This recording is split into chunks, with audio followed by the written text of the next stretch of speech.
I had an interest in the influence of soft tissues around the shoulder girdle and how tightness in any of those tissues could change the way that the scapula moves on the thorax. But what really got me interested in the pec minor was one of my PhD students as a physical therapist. He worked exclusively with survivors of breast cancer.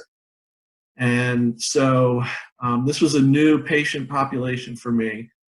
And through the reading the research that he and I did, we discovered that underlying shoulder problems in breast cancer survivors was not well recognized. And it's interesting because it is a huge factor in terms of mortality. And so we started digging further into that. And the more that I understood the different medical treatments that were given to that patient population, and the more he and I started looking at muscles around the shoulder girdle, pectoralis minor kept coming up as this is likely a muscle that's going to be affected with the various treatments that these women undergo. And could tightness in this muscle play a big role in shoulder dysfunction and limited arm use? And so that's really where it all started, right?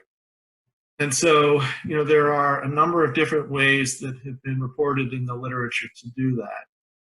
The big problem that we saw with those is the measurements are taken with the individual either standing up and their arms relaxed at their side, or they're done when they're in a supine position.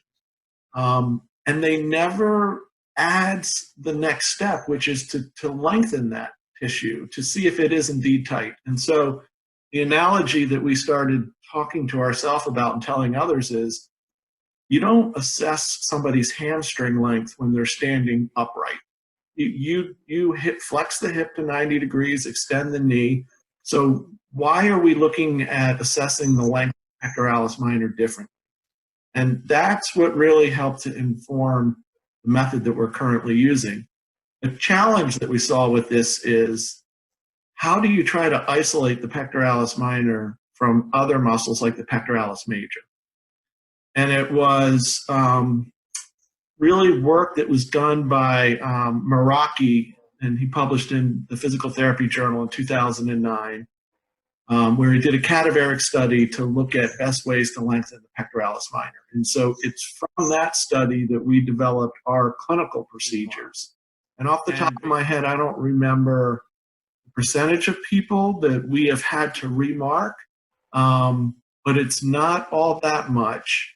And I can't say that one spot more than the other needs to be remarked. It's kind of variable all over the place. But I do believe that that's an important step to do, to make sure that if in that individual there is a significant amount of soft tissue movement, you are capturing that and you're replacing your bony landmarks so that when that muscle is lengthened, you have accurate placements for your calipers.